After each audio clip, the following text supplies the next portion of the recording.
If you could change one aspect of human anatomy or physiology to better do your job, what would it be? Clone myself. In ways of being more efficient, I suppose. That would be one aspect of it. It's an unusual question, I guess, because it can either be talking in a practical sense or in a theoretical sense, and maybe that would be one way of being in two places at one time. We could have lab and lecture at the same time, right? It could be really efficient. Maybe only have everything all at once. But I suppose that would be one way of increasing capacity or allowing myself to be more efficient. But then that's, of course, theoretical. But the aspects of, I guess, human anatomy, having the ability to do many things at once. So if I'm just myself, perhaps as Matthew was pointing out, maybe you could have an extra limb or two to be more efficient, set up more reactions. Maybe I could be working a reaction up here with this hand, running a reaction with that hand. So in a roundabout way, maybe those are potential things that could be looked at. What is your definition of vocation? Vocation is fairly broad in a sense, I think. Dedication to the students. That's got to be the number one goal, I think, when you think about vocation. And that's kind of how I try to operate my classroom in that regard, whether it's making sure the course is rigorous, that we need. Of course, that's what we want to attain your goals down the road. But that instill a sense of that we're all in it together, that I'll work just as hard as the students do to, whether it's grading or more problem sets.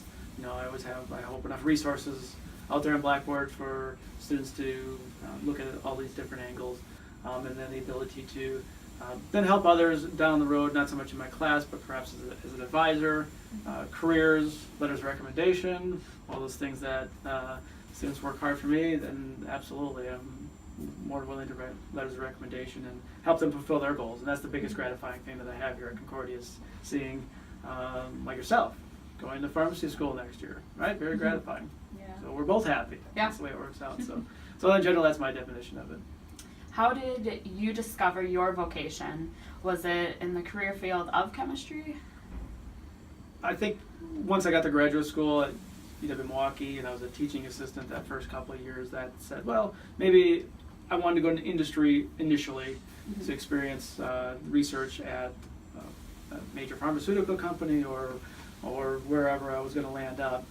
But then at some point I always wanted to teach because I enjoyed that aspect. I taught mostly nursing students my first couple of years at UW-Milwaukee, and then the feedback I got from them is much along this lines that I have now, is that I try to be helpful, and I enjoyed that. It was a lot of fun. And then I thought, okay, maybe down the road, who knows when, that I would want to teach, maybe at a college like this, and it worked out better than I could have thought, and I'm very happy with that. But I did small teaching at Wisconsin Lutheran College, MATC, for a little bit, getting myself established here when I was back in the metropolitan Milwaukee-Land area, thinking that, okay, when the time was right and there was an opportunity that would come up, I could maybe jump at it, and that's exactly what happened. And it's been a huge blessing in the last 7 years, so Very cool. It's been great. Why do you think your greater calling from God was to be a college professor? That could stem from, my dad was a teacher. He taught auto mechanics at Fox Valley Technical College up in Appleton for about 30 years.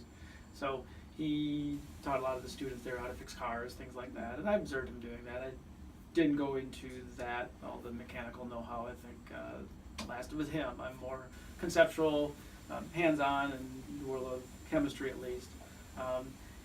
As far as a college professor is concerned, a greater calling with God, I guess it could be that life experiences, phases of life, perhaps got me here. Right after graduate school, I went down to Abbott Laboratories in North Chicago, Illinois, as a process chemist there. I was there for 4 years, and then they had a mass layoff situation, which I didn't plan, right? But ultimately, if that didn't happen, I wouldn't probably be here right now. There's a lot of these little butterfly effects that if then the decisions you make in life, you may not know how important they are. You may never know how important they are to get to the place that you're supposed to be. But of course, maybe those aren't your decisions, and that's where you rely on God's plan. Good or bad, we roll with it, and it always has to turn out for the best, I think. Yeah, absolutely. Do that, so. Sir, how does your understanding of human-computer autonomy and physiology allow you to do your job? Well, if we're taking it the way I thought, by maybe the way computers are put together or their structure. I think you have to know that.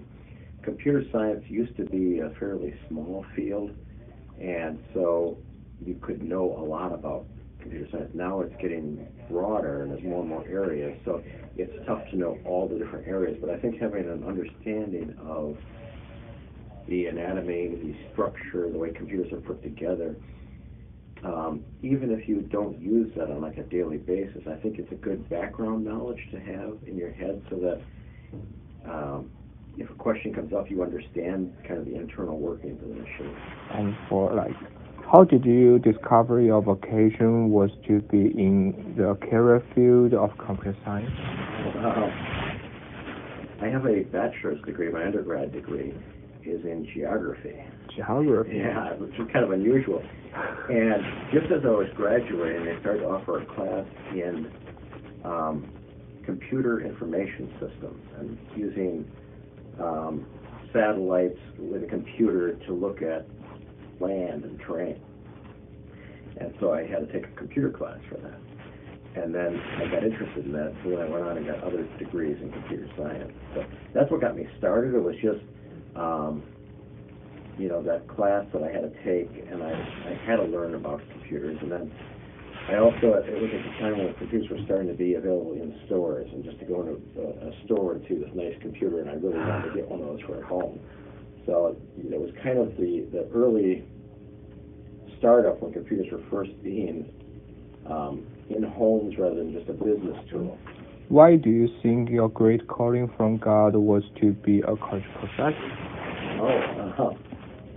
Well, it's kind of interesting because I didn't think I was going to be a teacher or be a professor, and I was working out in the industry doing IT work, and I sent my resume here to Concordia, and I said, I'd like to try teaching if you have any openings. And I sent it to the wrong person, and they sent it over to Dr. Locker, and he just happened to have an opening right then, so he hired me to teach a night class. And then after like a year and a half of that, they had a full-time opening, and then I applied and got that job, and then had to go get my PhD. But none of that was really planned, and so that's why I think it was God having some influence on steering me here, because my wife and kids have told me that I'm happier here than I've been on any other job. I used to come home from work angry or mad, but here I come home better. So I don't think that was my choice. I never even thought about teaching.